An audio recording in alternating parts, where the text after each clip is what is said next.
দীর্ঘ এক যুগ পর সশস্ত্র বাহিনী দিবসের অনুষ্ঠানে যোগ দিলেন বিএনপি চেয়ারপারসন সাবেক প্রধানমন্ত্রী বেগম খালেদা জিয়া। সেনাকুঞ্জে অন্তর্বর্তীকালীন সরকারের প্রধান উপদেষ্টা নোবেলজয়ী ডক্টর মোহাম্মদ ইউনূসের সাথে কুশল বিনিময় করেন তিনি।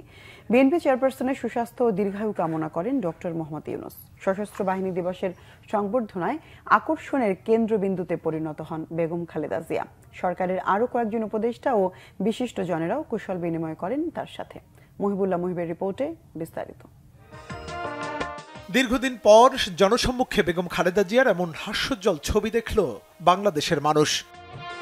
2010 সালে 13 নভেম্বর শহীদ প্রেসিডেন্ট জিয়াউর রহমানের স্মৃতি বিজড়িত মইনুল রোডের বাসা থেকে উচ্ছেদ করেছিল শেখ হাসিনা সরকার।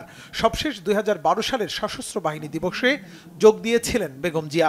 এরপর দীর্ঘ এক যুগ আর সেনানিবাসে যাননি বিএনপি চেয়ারপারসন বেগম খালেদা জিয়া।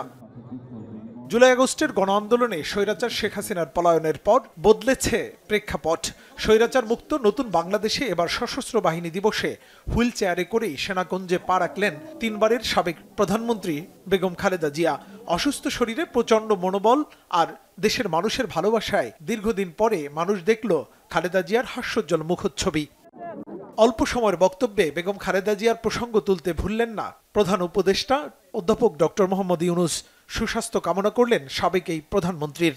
আজ আমরা বিশেষভাবে সৌভাগ্যবান এবং সম্মানিত যে বাংলাদেশের তিনবারের নির্বাচিত প্রধানমন্ত্রী বীর মুক্তিযোদ্ধা শহীদ রাষ্ট্রপতি জিয়াউর রহমানের স্ত্রী বেগম খালেদা জিয়া আজ এখানে আমাদের মধ্যে উপস্থিত আছেন।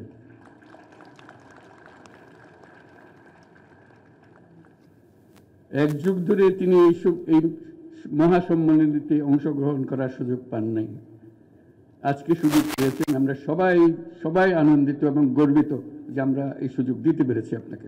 শারীরিক অসুস্থতা সত্ত্বেও এই বিশেষ দিবসে সবার সঙ্গে শরীক হওয়ার জন্য আপনাকে আবারও ধন্যবাদ।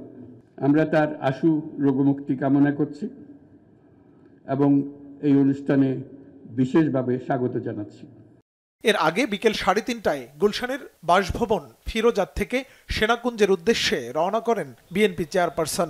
তাকে এক পলক দেখতে বাসভবনের সামনে নেতাকর্মীদের ছিল উপচে পড়া ভিড়।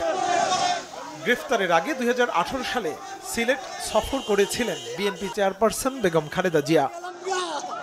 মুহিবুল্লাহ মুহিব, বাংলা ভিশন, ঢাকা।